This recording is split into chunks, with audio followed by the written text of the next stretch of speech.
భాగవతం రెండో పాట.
భాగవతం ధనయుని పెట్టిన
ఇది ఒక పుణ్యరసం వింటే జన్మలయం విను మా భాగవతం కుంగుని మేలికి చుట్టుకొని పాచికలాడే శ్రీహరికి శరణంటూ గజరాజు పిలిచిన పిలుపుకు స్పందించే విను మా భాగవతం వీణుల విందురసం ఇది ఒక పుణ్యరసం వింటే జన్మలయం విను మా భాగవతం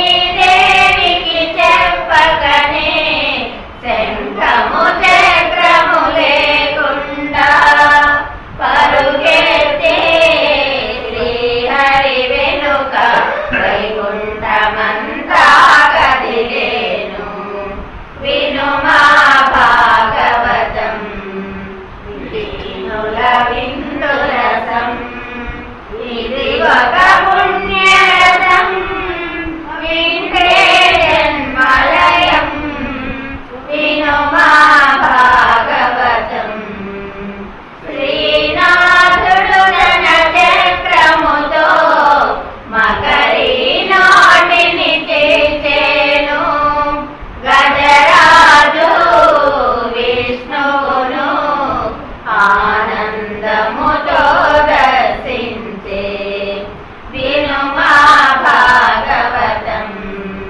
వీణుల విందురసం ఇది ఒక పుణ్యరసం వింటే జన్మలయం విను మా భాగవతం స్వర్గము నుండి దేవతలంతా పుష్పవర్షము కురిపించే శ్రీహరిని స్తుతించి దేవతలంతా ప్రణమిల్లే విను మా భాగవతం వీణుల విందురసం ఇది ఒక పుణ్యరసం వింటే జన్మలయం విను మా భాగవతం దేవతలు దానవులు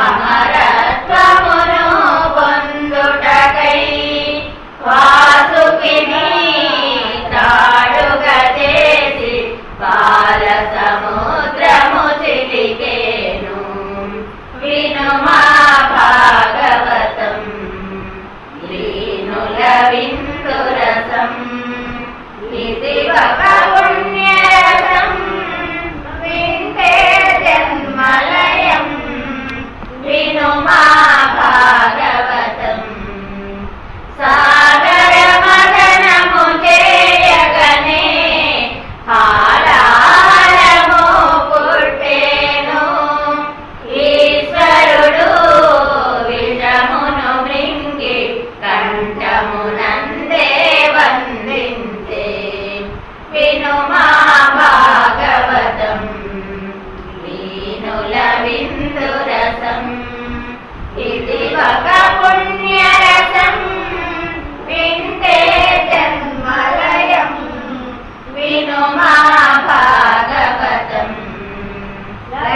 లక్ష్మీదేవి చంద్రుడును ఐరావతము కౌస్తుభము ధేనువును వారుణియు చివరకు అమృతము లభించే విను మా భాగవతం వీణుల విందురసం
భాగవతంలోని భక్తుల యొక్క గాథల నుంచి కొన్ని రకాలైనటువంటి ధర్మాలని మనం తెలుసుకుంటా ఉన్నాం.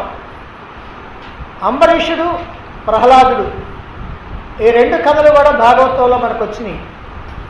అయితే ఈ భక్తుల యొక్క గాథల నుంచి మనం ఏం తెలుసుకోవాలి అని అంటే, భగవంతుడి కన్నా భక్తుడే గొప్ప అనేటువంటి విషయం మనకి ఈ రెండు గాథల్లో రుజువు అవుతుంది. అంతేకాకుండా భక్తుడికి కనుక సేవ చేసినట్లయితే అది భగవంతుడికి చేసినట్లే. భక్తుడిని కనుక దూషిస్తే భగవంతుడిని దూషించినట్లే. భక్తుడిని ద్వేషిస్తే భగవంతుడిని ద్వేషించినట్లే. భక్తుడికి బాధ కలిగిస్తే భగవంతుడికి బాధ కలిగించినట్లే. అందుకనే మరి ప్రహ్లాదుడికి బాధ కలిగిస్తే అదిగో ఆ భగవంతుడే చర్య తీసుకోవాల్సి వచ్చింది.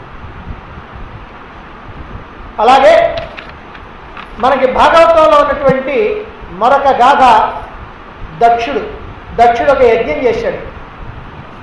అయితే భగవంతుణ్ణి తిరస్కరించి అహంకారాన్ని పురస్కరించుకొని దక్షుడు యజ్ఞం చేశాడు. ఆ యజ్ఞం కాస్త యుద్ధంగా మారిపోయింది. దాని కారణంగా దక్షుడికి మేక తలకాయ వచ్చింది, అంటే పశువు అయ్యాడు. అంటే భగవంతుణ్ణి తిరస్కరించి యాగం చేస్తే వాడు పశువు అయిపోయాడు. ఇక భగవంతుణ్ణి పురస్కరించుకొని అహంకారాన్ని తిరస్కరించి అర్జునుడు గొప్ప యుద్ధం చేస్తే ఆ యుద్ధమేమో యజ్ఞమైంది. దక్షుడి యజ్ఞమేమో యుద్ధమైతే అర్జునుడి యుద్ధమేమో యజ్ఞంగా మారింది. ఇదే మనం దక్ష యజ్ఞం నుంచి గ్రహించాల్సినటువంటి నీతి.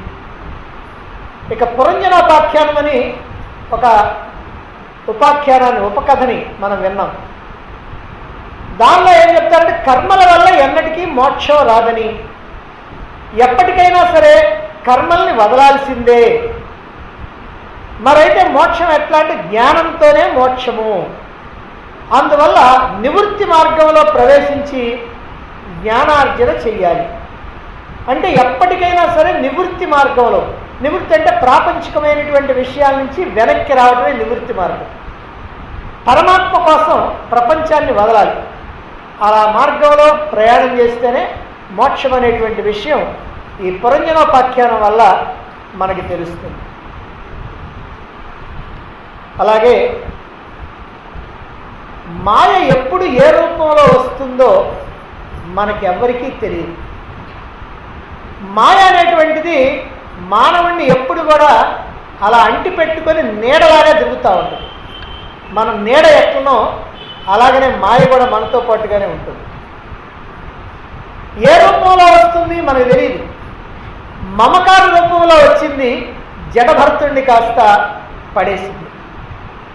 మమకార రూపంలో అంటే ఏదో అక్కడ ఉన్నటువంటి ఆ జింకను చూసి అయ్యో అనుకున్నాడు. మమకారం, అయ్యో పాపం ఏమైపోద్ది అనుకున్నాడు. అంతే, ఆయన ఒక జీవితం వృధా అయిపోయింది.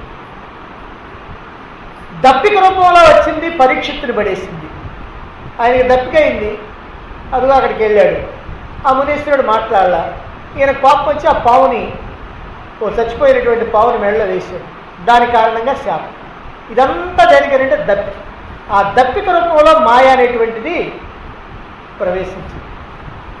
అలాగనే అవిధేయత రూపంలో దేవేంద్రుడిని పడేసింది. అంటే గురువుని గౌరవించకుండా, బృహస్పతిని గౌరవించకుండా పోతే పోయాడు, ఉంటే ఉన్నాడు అని అనుకొని ఆ తర్వాత ఈయన ఏదో తంటాలు పడ్డాడు. చివరికి దాని కారణంగా ఎన్ని రకాలైనటువంటి కష్టాలు నష్టాలు భరించాల్సి వచ్చిందో. కాబట్టి ఒక్క క్షణమైనా సరే ఈ మాయ మనన్నేం చేస్తుంది అనేటువంటి భరోసా కూడదు ఎవరికి కూడా. ఇక అన్నిటికంటే ప్రధానమైనటువంటిది ఏమిటంటే, పరమాత్మ మనకి అవిజ్ఞాత సఖుడు. పరమాత్మ మనకి సఖుడు. సఖుడంటే స్నేహితుడు. ఎంత స్నేహితుడు? అవిజ్ఞాత సఖుడు. అంటే మనకి తెలియదు. మామూలు కనుక చూస్తూ ఉంటాం, వాడికి మనం, మనకు వాడు తెలుస్తూ ఉంటాం. కానీ పరమాత్మ మనకి తెలియకుండా ఉండేటువంటి మన స్నేహితుడు. ఏం చేస్తున్నాడు ఆయన? ఏం చేస్తున్నాడంటే, మనం గనక తింటే గుట్టుగా జీర్ణం చేస్తున్నాడు, మనం నిద్రిస్తే లేపుతా ఉన్నాడు, మనం పని చేయడానికి ఆలోచించడానికి కావాల్సినటువంటి శక్తిని ఇస్తున్నాడు. గాలి, నీరు, వెలుతురు, ప్రాణశక్తి, ఆహారం, ఆధారంగా భూమి, వీటన్నింటినీ ఇచ్చి మనం రక్షిస్తూ ఉన్నటువంటి వాడు.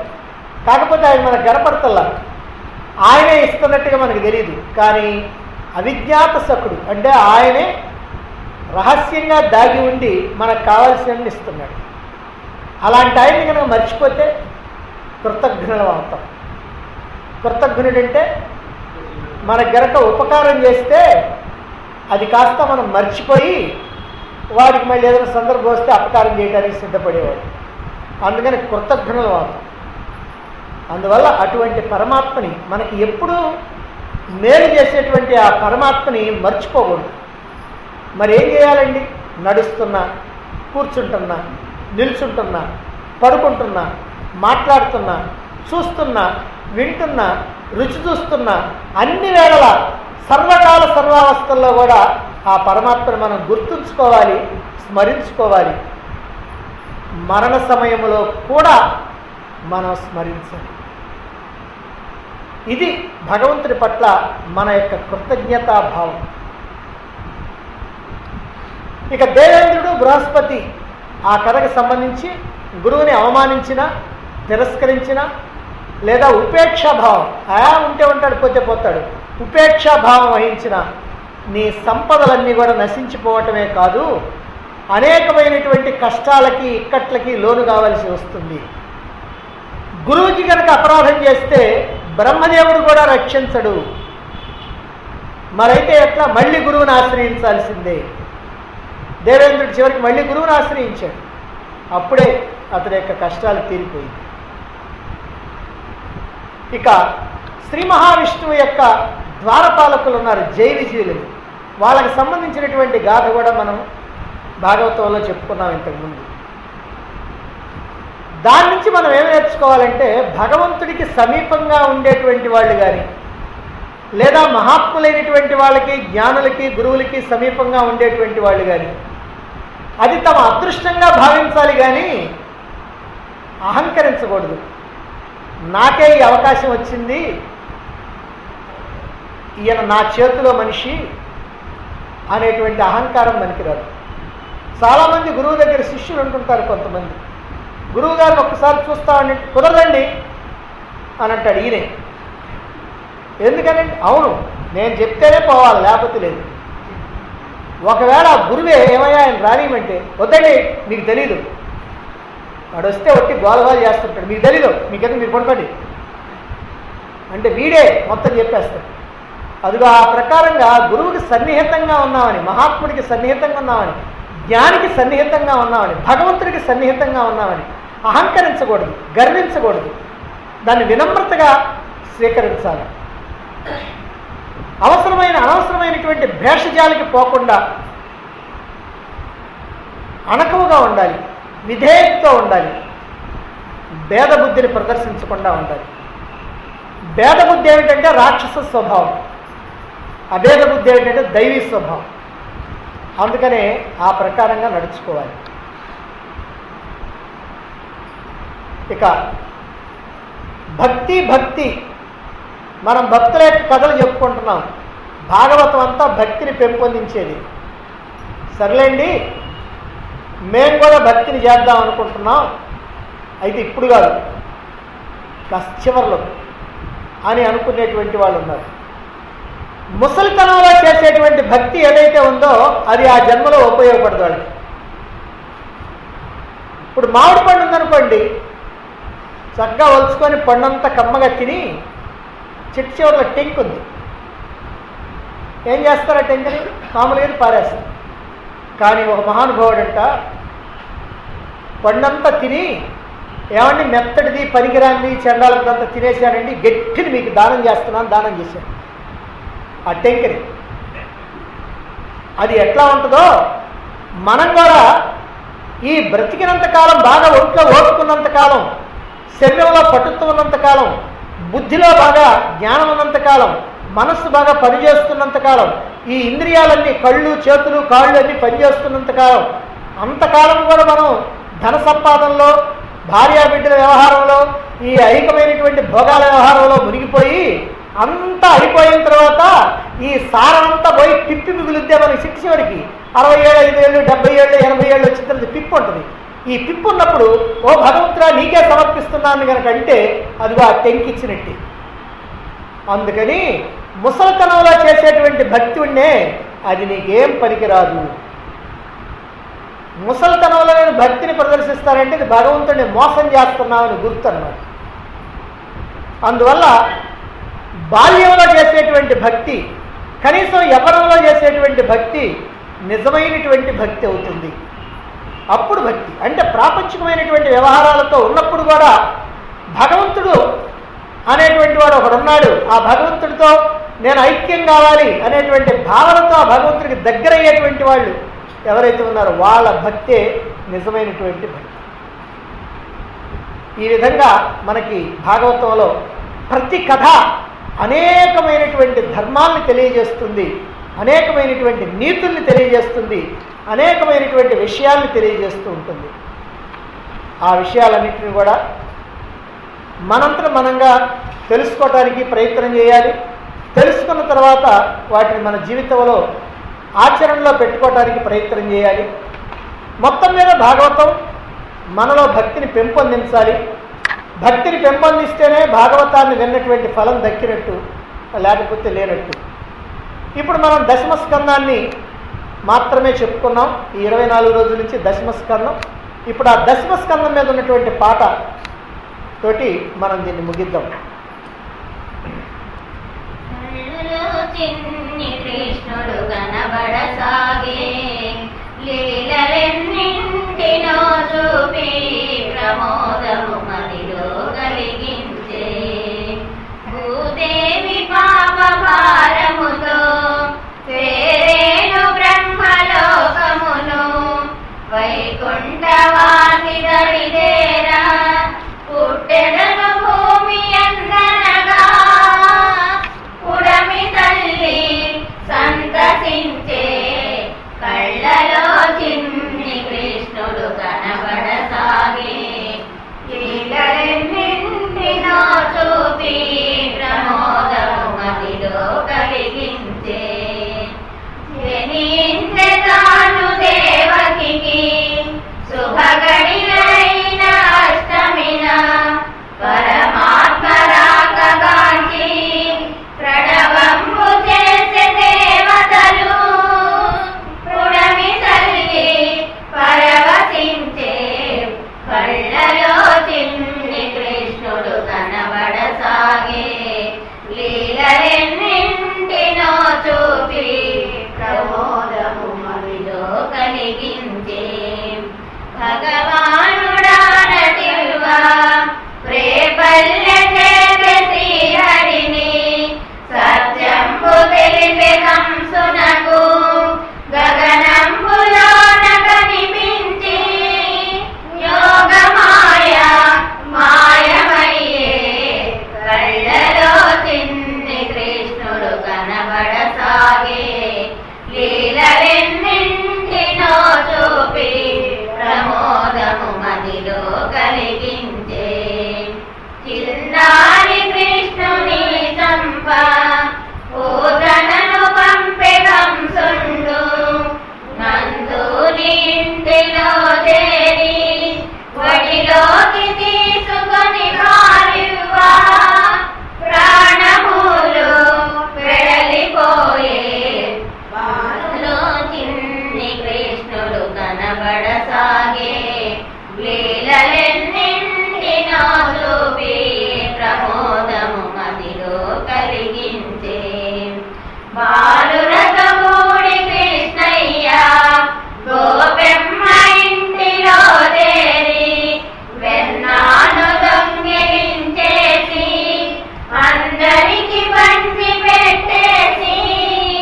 కుండలన్నీ పగులగొట్టే కళ్ళలో చిన్ని కృష్ణుడు కనబడసాగే, లీలలెన్నింటినో చూపి మదిలో కలిగించే.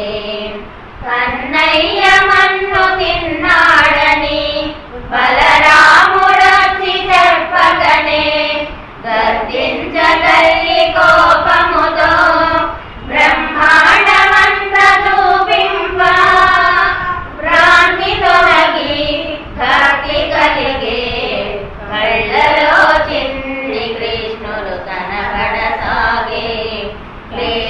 లీలలెన్నింటినో చూపి ప్రమోదము మదిలో కలిగించే.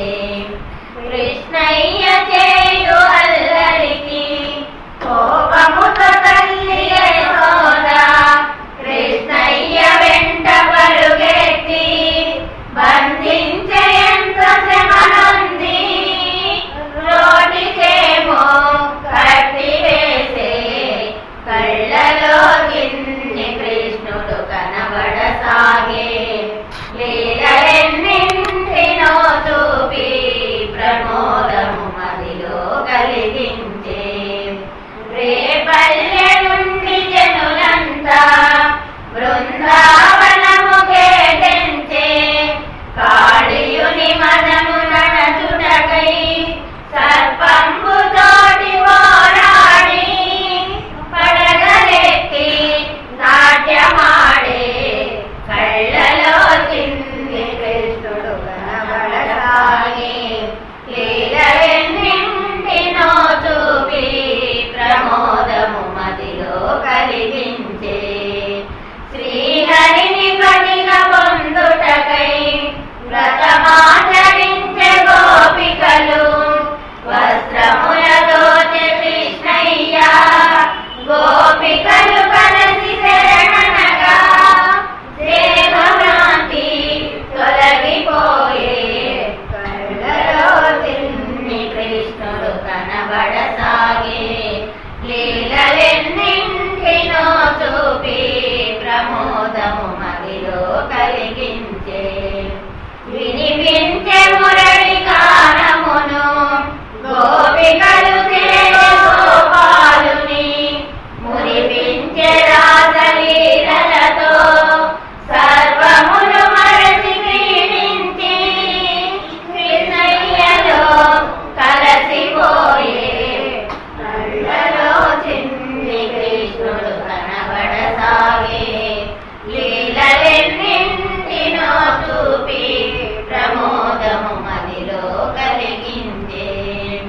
యజ్ఞంబు కొరకు కంసుండు శ్రీహరిని పిలిచే మధురాకు. అజ్ఞాని అయిన కంసుడిని అవలీలగాను వధింప మేనమామ నేలకూలే కళ్ళలో చిన్ని కృష్ణుడు కనబడసాగే. లీలలెన్నింటినో చూపి ప్రమోదము మదిలో కలిగించే. బలరామ కృష్ణులిరువురును సాందీపనిని దరిచేరి విద్యలను పూర్ణముగా నేర్చి గురుపుత్రుని దక్షిణగా గురుని రుణము తీర్చుకొనిరి కళ్ళలో చిన్ని కృష్ణుడు కనబడసాగే. లీలలెన్నింటినో చూపి ప్రమోదము మదిలో కలిగించే. జరాసంధుని కనుగప్పి ద్వారకను చేరే కృష్ణయ్య అష్టభార్యలతో కలిసి ప్రభాత తీర్థము చేరా యశోద మాత సంతసించే కళ్ళలో చిన్ని కృష్ణుడు కనబడసాగే. లీలలెన్నింటినో చూపి ప్రమోదము మదిలో కలిగించే. నిరుపే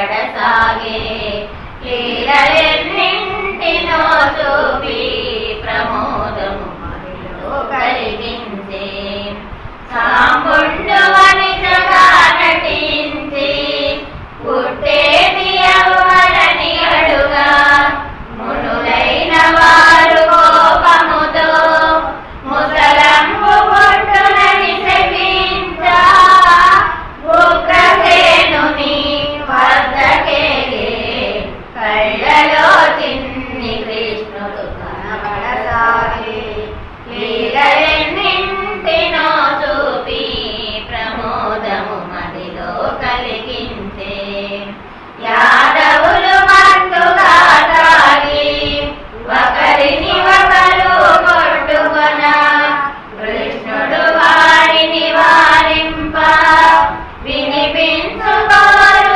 ఎవ్వరును యదుకులమ్ము అంతరించే కళ్ళలో చిన్ని కృష్ణుడు కనబడసాగే లీలలెన్నింటినో చూపి ప్రమోదము మదిలో కలిగించే వేసేను బాణమును జరుడు కరిలేను కృష్ణుని వాదమున బ్రహ్మాదులందరూ ఎంచి కీర్తించ కృష్ణ మహిమలను వైకుంఠవాసి ధరణి వీడే కళ్ళలో చిన్ని కృష్ణుడు కనబడసాగే లీలలెన్నింటినో చూపి ప్రమోదము మదిలో కలిగించే కళ్ళలో చిన్ని కృష్ణుడు కనబడసాగే